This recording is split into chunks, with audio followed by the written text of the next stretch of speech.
She's ready. I'm ready, except there's something in my eyeball. Ah! These darned eyelash extensions. Oh, I got it. Oh, it's a real eyelash. Fly away. Goodbye.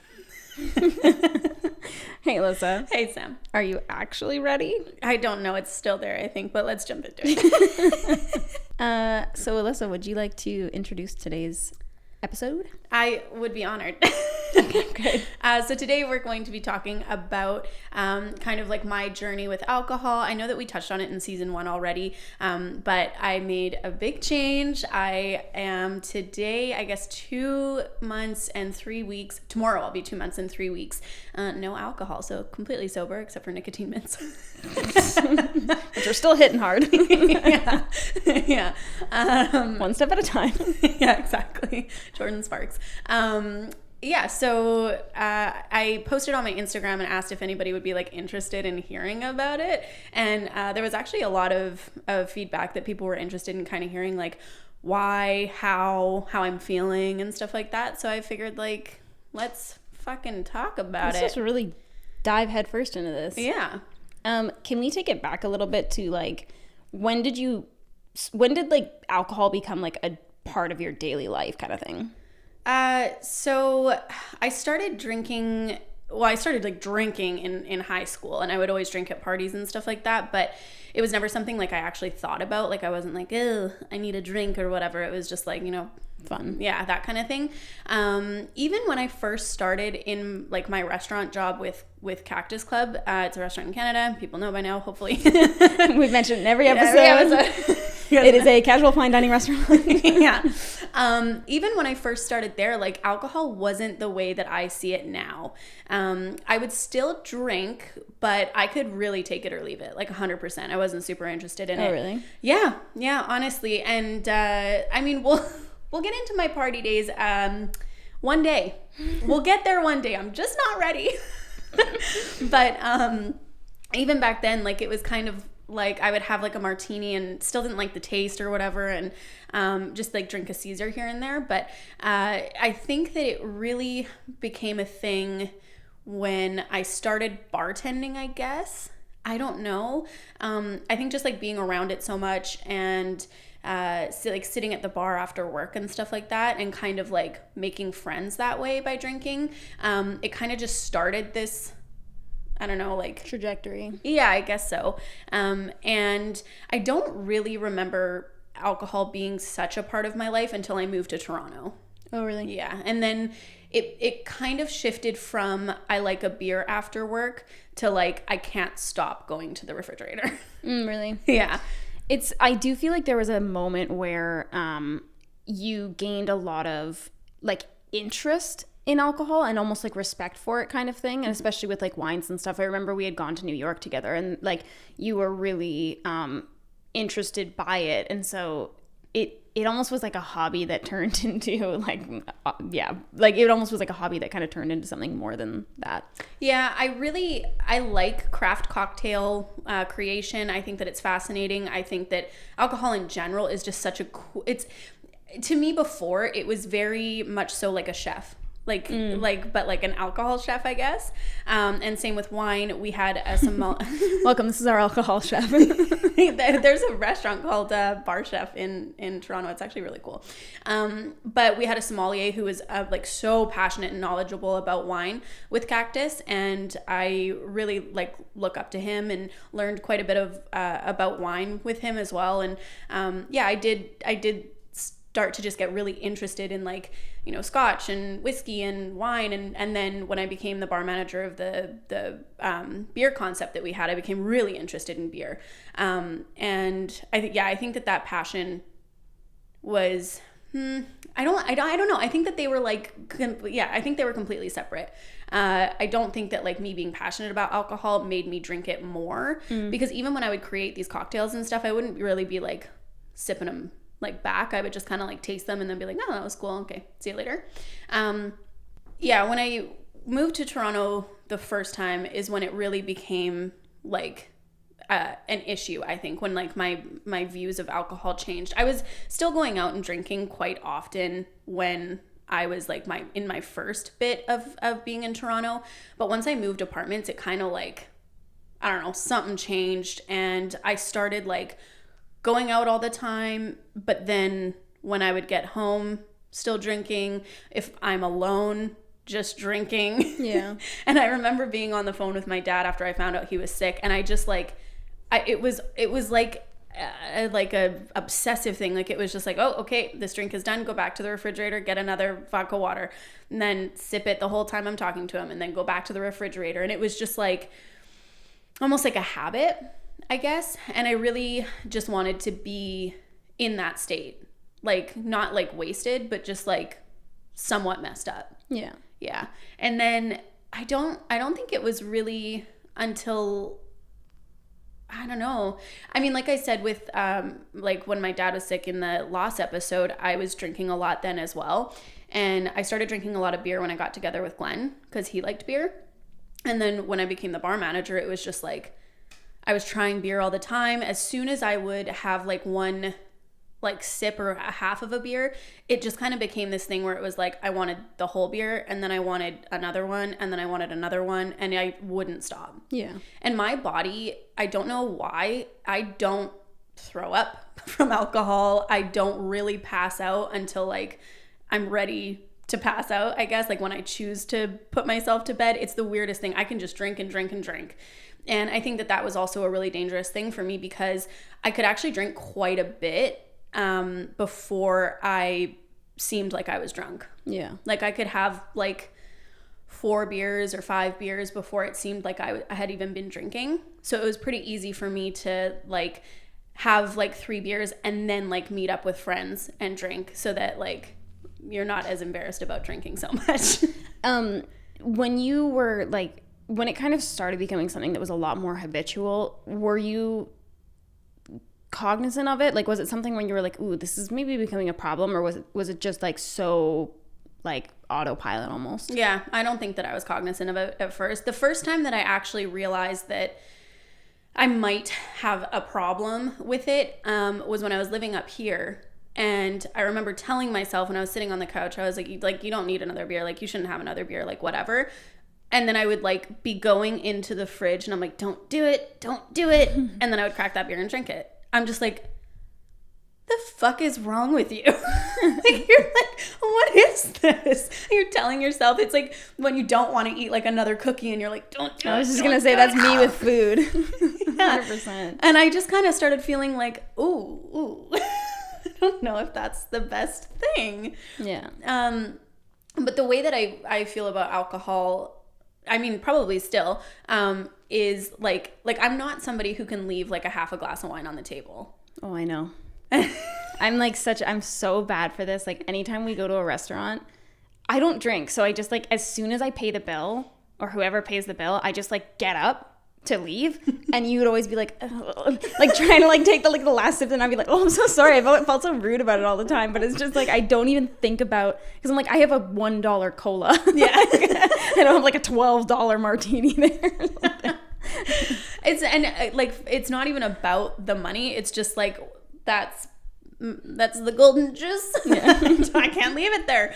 And I know that people have said that before. Like I think that resonated with me when I was watching videos on alcohol use disorder.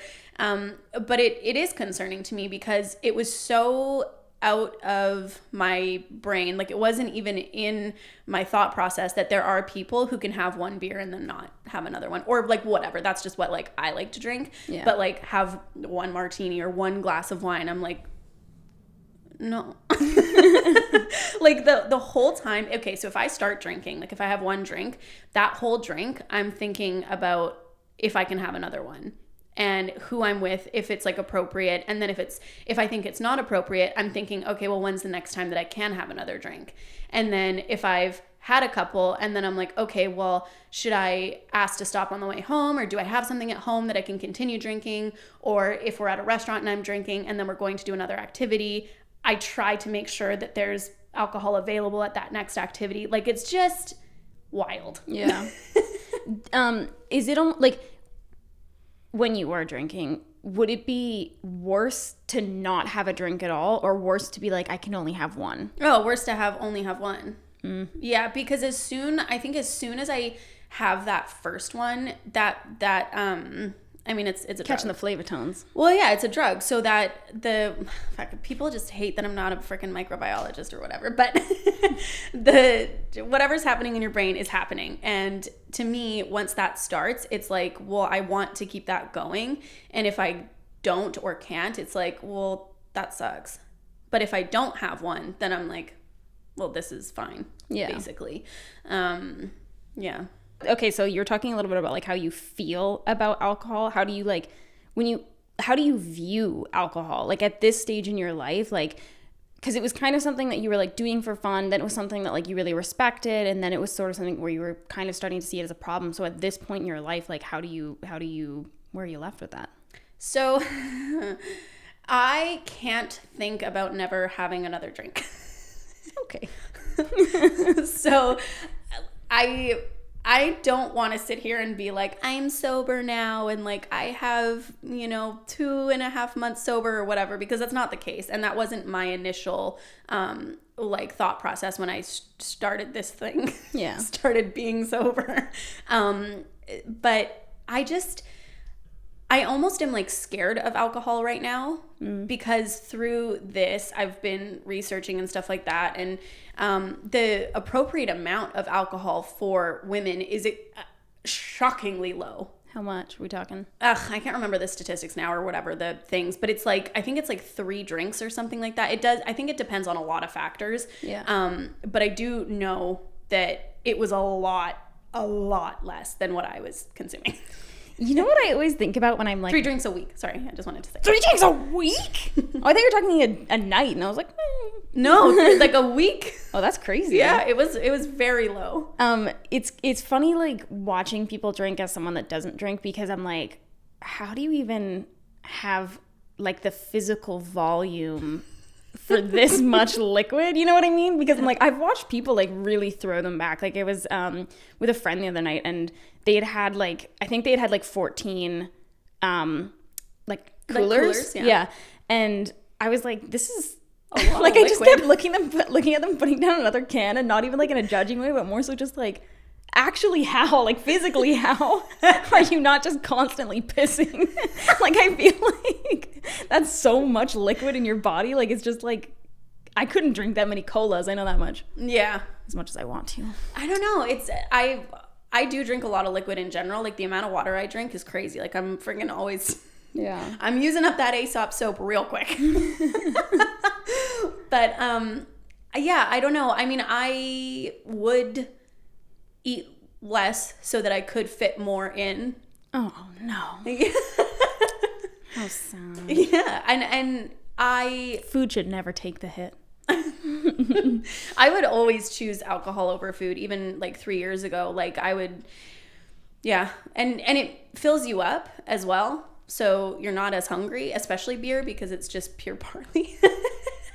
But, yeah, it's wild to me, the amount of like diseases and conditions and stuff like that, and even just inflammation in general alcohol creates. And I think that my biggest like I don't know, worry or whatever, not even worry, but it's just like, how are we not taught about this? I know that we're taught about like the dangers of alcohol just as like a don't do it, kids, but not in the nuance that it really is impactful.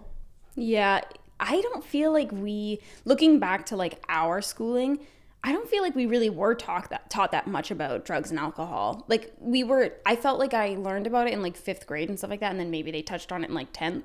But given how much of an issue it truly can be for people, I'm shocked that we didn't spend more time on it.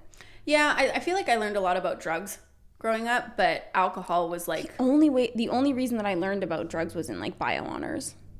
Huh. Because I didn't talk about it in any of my other subjects. Yeah, we talked about it quite a bit in my middle school, but and elementary school. You guys went to GMS. Whoa. Ew. We went to different middle schools. You guys were bad kids. You were bad kids. We were not bad kids. The kids at CMB were all no bad kids. Oh my god, this is a dirty, dirty lie. We looked at you guys and we were like literally delinquents. Like, you guys are delinquents. Did you guys see your school? It looked like a prison. Ours was an architectural masterpiece. Okay, your school was nice. Our hearts were nice. And our intentions were clear. Anyway. Agreed, it is agreed. Good thing we didn't go to different high schools. Yeah, no kidding. Yeah, I don't know. I'm trying to bring it back because I really went on a rampage. Okay, so, but going back a little bit, do you feel like health was like the ultimate kind of like push for you to decide to stop drinking? Like, was that the kicker? Yeah. So I was experiencing some pretty bad chest pain, like all the time. I was having these like almost like pulsating like blobs, whatever, like happening. And then it was actually just like in pain over top of like my left side all the time, basically. And so that was kind of concerning. You don't say. So, yeah. So I was in a constant state of heart attack, so I ended up going to the walk-in eventually. Basically, so I was having that pain for about a month, and then it went away. And then 2 months later, it came back. And after that time, I was like, okay, well, I think I need to get this checked out. So I went to the doctor, and she ordered a bunch of tests. So I did like a EEG, I think. And then I had to wear like a Holter, like for my heart, like a bunch of electrodes and stuff like that. And then you wear it for 24 hours. I did a stress test. I did a blood test, like all of these different tests, which I'm so grateful I live in Canada. I'm so sorry. Yeah. Because I'm so sorry, America. Because, yeah, obviously healthcare. But yeah, so I did all of those tests. And what do you know? They all came back negative. There's truly nothing worse on this planet. So during this time, so in July, I went to Las Vegas twice. And the first time I went with my family, and I mean, I was drinking pretty much as I would at home, if I'm being honest. Maybe like a touch more on days.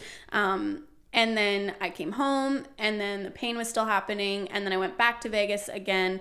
And when I got home from Vegas the second time, and I didn't like go like wild, like when people are like, oh, you went to Vegas. It's just like, I mean, yeah, I got like drunk, but it wasn't like I was doing anything I wouldn't. Well, yeah, okay, I don't like go out at home. But anyway, when I got home from Vegas, I was kind of just like, I'm going to stop doing this. Like, yeah, I mean, I don't think it's even legal to go to Vegas twice in 1 year, to be honest. Let alone twice in 1 month. Yeah, that's bad for you in every way.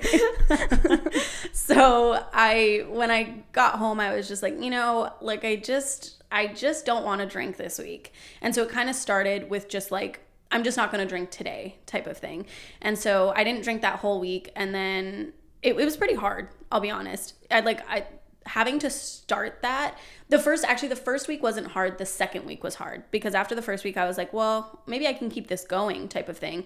And I remember like going out to dinner with you and being like not ordering a drink. And I always order a drink when I go out for dinner, like 9 times out of 10. And so that was kind of hard, like doing those things. So I was trying to avoid situations where I would have normally drank. That's why you wouldn't go out for dinner with me that week. It's all becoming a lot clearer now. So yeah, I decided for that week to do it. And then I hit a month, and I was like, oh wow, that's crazy. Like, it's been a month. And then I think after the month was when I did end up getting those test results back. And something that I hadn't even thought about was that all of my pain had gone away. Like I got the call that my tests were back, and I was like, oh yeah, haven't felt that in a while. Interesting. And when I had gone in and talked to my doctor about all of this, something that she had mentioned was alcoholic cardiomyopathy, which is like pretty fucking serious. And she said that it's very unlikely that I had that because I was so young, but that the amount that I had admitted to drinking, which was still less than I was drinking, was worrisome to her. And I was like... She's like, welcome back, Alyssa. I've lost sleep over the amount of alcohol you drink. I'm like, oh. So that definitely opened my eyes. So anyway, sorry, that was something that I like literally cried about in the car. I was like, oh my God, I have alcohol cardiomyopathy at 25. She's like, you definitely don't have this. You're like, Mom. But it's concerning, like, even that she was like, yeah, well, of course. that you're like hitting the juice a little hard there. So she called me for the test results, and she asked me if I was still feeling this pain and stuff, and I said no, and she said all of the test results came back negative. I think that it's anxiety. And I was just like, I have that. So now what I think it was, I don't have alcoholic cardiomyopathy, for everybody who's wondering. Thank God. I don't think anyone was questioning that you actually did. Except for me. Everyone's like, oh my God. I was really waiting for you to clear that up. Anyway, so I think now what the case was because I was feeling so much guilt and shame around alcohol and drinking alcohol, it was literally manifesting in my anxiety in like the most physical way. Like I was just having so much pain in my chest because I was feeling so much guilt and shame around drinking. Crazy. Yeah. And so now that you've been sober for 2.5 months, you haven't felt anything? Pain? Mm-hmm. There was actually like one day recently that I was feeling a little bit, but it was like for like 20 minutes. And honestly, like you and I are under a lot of pressure right now. Because I'm working you to death. So I think that probably like... I want that off the record. As I'm editing this, I like zoom right in. Yeah, so I think that it is just like anxiety type of thing. Just I hate it when people say that. It's just anxiety. It's like, well, no, anxiety can't kill you, but it sure as fuck feels like it is. But yeah, no, I haven't really felt that like that scary like that my heart I felt like my heart was doing. That hasn't happened. And so now, do you feel like it's easier for you to not drink because like that feeling has gone away and because now you've been doing it for a while kind of thing? Do you feel like it's getting easier, or do you feel like it's still kind of tricky for you? No, it's fucking hard. Every day? No, I wouldn't say every day. There was a week, and I know that you know that this was a hard week for me. It was your wedding week. Fuck. That's hard for even me to be sober through. It was just like we had guests in town. We, like you and I are getting married. But we had like guests in town. Our wedding was very stressful for me. And we like did your rehearsal dinner and stuff like that, and everybody's drinking, and then the actual wedding and everybody's drinking. And something that I wasn't actually like prepared for was experiencing these things and having them not be as fun, air quotations, because they are still as fun as they like realistically are, but because you don't have that like mind altering substance, I mean, of course that like chemical reaction isn't happening in your brain, so it feels less fun, but it's actually not. I've been saying it for years. This is why I don't do drugs or drink. Yeah. But I mean, and that's the thing is like, I think that people think that it's probably a lot easier for me because I'm I feel like I'm still just as like lively and excited and whatever when I am sober, but there is still that like that feeling inside of me that like, oh, this would be even like, it might hit another level if I had alcohol in me. Is it almost like a feeling of like loss in a way? Yeah. That's so sad. It just, I don't know, because alcohol has been in my life so heavily, like the thought of not taking a bath and having a glass of red wine, or like going out for a bottle of wine with somebody, or like I'm like, well, if I'm trying to like reconnect with an old friend, what do we do? Go out for fucking coffee? Like that's not my life. Like that hasn't been my life. Like what am I gonna do? Order a cola? Samantha Ravndahl. That just reminds me of like every like Tinder or Bumble conversation I've ever had where someone's like, let's go out for a drink, and I'm like, I don't drink, and they're like, let's get coffee ? Like they were always, it was like as if I was like trying to throw them a curveball or something. They were like ... erase, erase, ... erase. Well, what do I do now? Yeah, exactly. My plan is foiled. Yeah, but it was a huge social thing for me, and I really loved it, I guess. And I really do wish that I could enjoy it the way that some people enjoy it. Just like one and done, or they don't have that like nagging feeling of wanting to have another one or whatever. And something that's like really scary about that too, about like talking about it on the podcast, is that like now that it's out there that I feel that way, it's like, well, now when I do go back, or if I do go back, we don't know yet. It's probably when. Okay. I'll just, spoiler alert.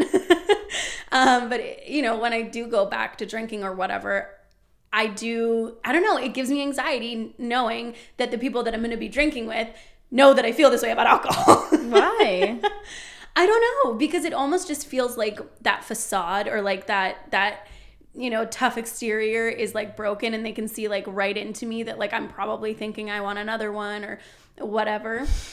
I don't know. When I was in Vegas, look at Alyssa over there, the alcoholic. I can see in her eyes. She's fiending for another beer. Why don't you get a Shirley Temple instead? It's like, God. Somebody cut her off.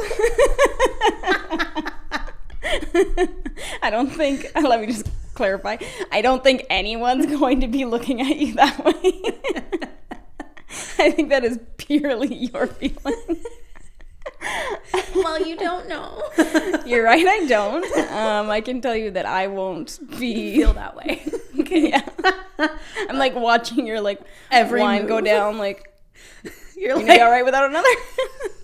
You're like texting me at night. So, how many trips to the refrigerator have you made this evening? But no, it kind of became it wasn't a fear for me before. But then when I was in Vegas, I was with I do have one other friend. I was with whom? Her name is Jen. I want her name and number. But I was with my other best friend Jen in Vegas for her birthday, and she had listened to the podcast about about alcohol, like my alcohol use. God, and she knew that I get really bad anxiety the day after I drink, like when I'm hungover.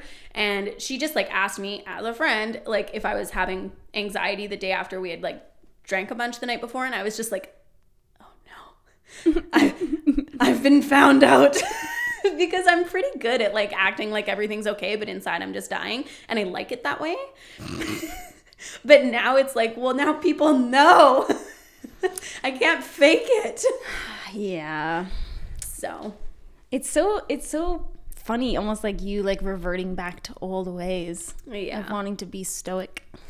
Yeah, I think that I think it takes a long time to be like an open book.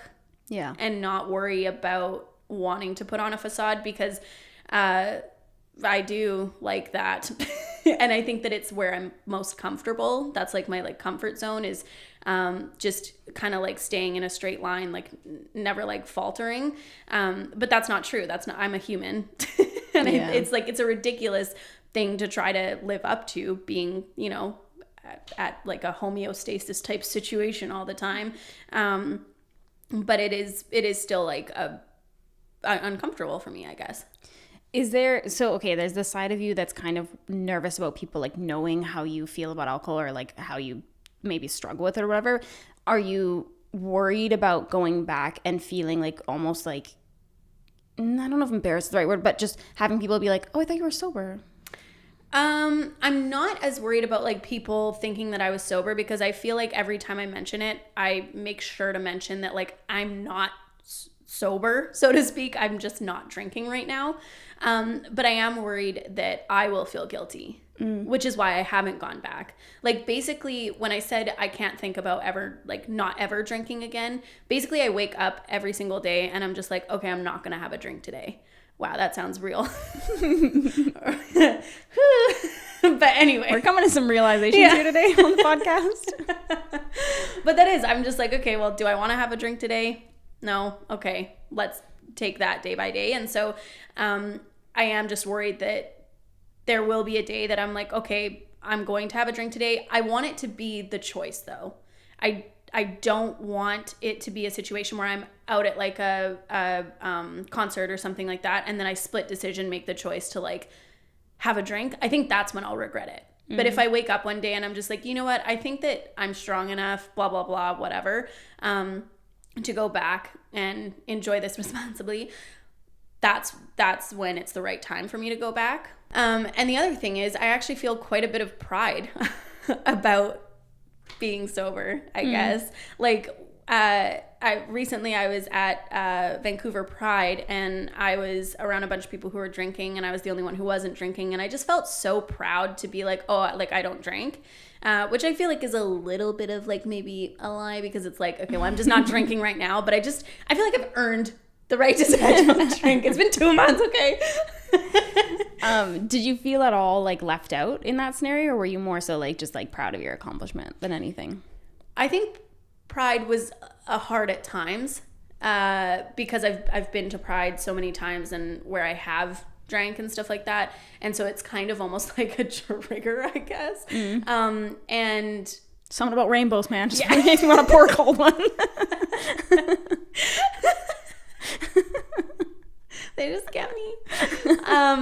But it was fun watching everybody else drink and enjoy themselves, and I feel like I'm pretty open in the way that like I'm loosey-goosey no matter what. Like I don't really need alcohol to like lower my inhibitions. I'm pretty freaking out there as it is. So it's not a problem for me to like be around people who are drinking. I feel like people honestly always think that I'm drunk. Like if they have never met me, they think that I'm drunk because I'm just like a crazy person. So that's not an issue. So I didn't really feel left out, but I did at times kind of feel like, yep. Like this could be better. Yeah. But at the same time, I left at 10 p.m. when, we started getting into like the slurred territory. Yeah, I know it well. And I drove home because I could drive home, which is fantastic. I hate leaving my car places. It's so fucking annoying. But I got home and went to bed and woke up, felt great. Like that's the thing is I feel like it's like, how people say, and you never regret going to the gym, but you regret not going. It's like, I don't regret not going ever. Yes, you do. Don't lie. Only after I eat a poutine. That was between you and I. Which is okay. How dare you? Oh my God, are you seeing how I've conducted myself with absolutely no judgment, and then I get judgment the second I talk about poutine? I'm not judging your poutine. She was about to say, which is every day. I did not. I was going to say a lot. You dirty dog. Anyway, I've never regretted not drinking, but I've definitely regretted drinking. Yeah. So, yeah. That's fair. Still can't get over the poutine comment. It was very rude. So you're a little bit nervous about this, like, almost like image of being seen as like a sober person, but you're proud. So I feel like you should be patting yourself on the back for it. How did you actually like get to the point where you could do this? Was it easy, or do you feel like there's things that you have to do to be like staying sober, so to speak? I know that it's such an individualized experience. Something that made it a lot easier on me was having you as a best friend. A, because you're great, but B, because you don't drink. So much. And I drink and I eat too much poutine, apparently. Go on, tell me more. Tell me more about how great I am. But I think that surrounding yourself with people who don't inherently drink is really important. Yeah. I didn't hang out with the people that I normally drank with. I didn't go to bars. Like I said, I didn't go out for dinner very much. Like I think we went to like ramen one time. But I really did. I had to kind of like avoid those scenarios where I knew that I was so like, it would just be so easy for me to like order a drink or whatever. I still had alcohol in the house because my partner at the time still drank, like whatever, had a beer here and there and stuff. And that didn't really bother me. But I definitely had to like avoid scenarios. And then kind of when events started happening, like your wedding and Pride, and I just recently went to like a EDM show thing, I had to work up to that. And I think that it was almost good that your wedding was the first event, because it was like I had already told enough people that were invited that I wasn't drinking. So it was almost like, not that they probably gave a fuck if I was to have a drink or not, but it made me feel like I was being held accountable. And and then I did the rehearsal dinner and the wedding sober, and then by the time that Pride came around, I was kind of like, well, I mean, I already did a fucking wedding sober, like what's a Pride? And then by last Saturday, I went to the Monster Cat compound, which is like a free EDM like block party or whatever, and it didn't bother me at all. It's interesting that it didn't bother you having alcohol like in your house and having your partner drink. I know, I don't know why, but I actually was sober last year for 2 months as well, and he did stop. Like, he didn't bring alcohol into the house or anything like that, pretty much for the same reason. Back then, it was when I like was just about to become bar manager, I was drinking like crazy. Addiction runs in my family, and I was just like, this is crazy. Like, him and I would fight like crazy when I was drinking and stuff like that. And I was just like, every time we fight, I've been drinking. So like, why am I doing this type of thing? And so I'd quit drinking, and he stopped bringing alcohol into the house. But this time, I think he asked me or something if it like bothered me. And I was like, no, because I think I had already been through it once before. I was like, all right, I know how this goes. Yeah. Well, and maybe because you were doing it for more personal reasons rather than just, not just because, but like having your relationship be part of the reason why you wanted to stop drinking, you know? Yeah, it was 100% like my choice this time. I wasn't doing it for somebody else. I was like, and it's not like he gave me an ultimatum back then. It was more so like, I was just like, you know, if this is something that's affecting us, like, I'm going to change it. And then I did. And when I went back, that actually didn't become an issue again. Like, we didn't, like, because him and I would drink together often after I started drinking alcohol again, and it never got to that point. I think I just needed to like be sober and like smarten my shit out, basically. Yeah. Because that was right after my dad passed and stuff like that. Not that that's an excuse, but I was going through some shit. But it's like a reason. Yeah, I guess. Yeah. Yeah. Where would you like to be with your relationship with alcohol in the future? Me and Bae on the beach. I mean, if it in a perfect world, I would love to be the person who can have 1 drink or 2 drinks, or like if I want to get like a little loosey goosey, then I can, and then not do it for another month. Like, I want my relationship to be like that, but I'm also not naive in the fact that, you know, addiction is alive and well, and I do struggle with addiction, whether people on the internet think I do or not. It does run in my family, and I definitely have a sordid past. Yeah. So I just don't know. I don't know what my relationship with alcohol will look like, but at least I know that if it becomes a problem, I have the willpower and I don't know, I guess self-awareness to stop. And support system. Yeah. Friends forever. Yeah. Cool. So, yeah. Well, I'm proud of you.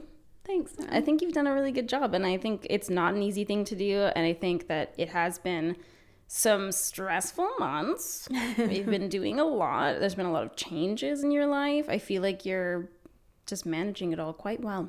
Thank you. It's funny because last night I was telling Sam, I was going to say telling you, but you know, that because we're so busy right now, I'm so happy I'm sober, because I don't think that my brain could kind of like get through the work that needs to be done right now if I was still drinking. Which is crazy. I know, it is. And honestly, like, you didn't really know the full effect of like what alcohol was like doing to me, or like my relationship with alcohol. So I think that it's like been interesting just being honest about it. Yeah, I think I truly, after hearing every story that Matt's ever told me, I cannot be fazed anymore. But I think like the thing for me is that it's never been a huge part of my life, but it's also never bothered me. It's never bothered me necessarily to be around people drinking, but like I don't judge people for it. I don't look at you and think you're like less than. If you went back to drinking, I wouldn't think that you're like a scumbag for it. Like, mm-hmm. I just think that we're people, we ebb and flow. Our interests change, our ability to cope changes, your like just everything. Like everything changes so rapidly over time. And like, I don't think it's anything to be embarrassed about or ashamed about if you can't drink right now, if you want to drink in the future and you can handle it, if you're drinking in the future and you can't handle it. Like, there's no shame. There shouldn't be any shame around any of this stuff because it just is natural. And in the same way that, like, regardless of whether or not I use any kind of substance, I still have times where I'm a lot shakier. I can't handle things as well. I'm a lot more irritable. I'm foggier, whatever. Like, you know, and it's just that some people have substance added to that, and maybe that amplifies it or it doesn't, or maybe it helps it or it doesn't. And I don't know. I just feel like people are people. It's not like anything to be embarrassed about. Yeah, I'm lucky that I have somebody like you that wouldn't judge. Alyssa, don't make me cry. Every episode always comes back around to that. Everyone's like, wow, really getting tired of this. Yeah, no kidding. Just being like, anyways, we're best friends in case you didn't know. Rub it in your face. Like, yeah, we got it. Thanks. Well, thank you so much for sharing with us. Yeah. Thank you guys for being interested, honestly, in hearing about it, because it has been, you know, a time, and definitely it's a transition for you. Yeah, it's gonna keep being a time. So I'll check in every now and again. Alyssa 3 months over. Alyssa 4 months over. Alyssa 5 months over. I'm gonna get a new balloon every time. Yeah. All right. Well, thank you so much. Thank you guys for listening, and we will see you guys next time.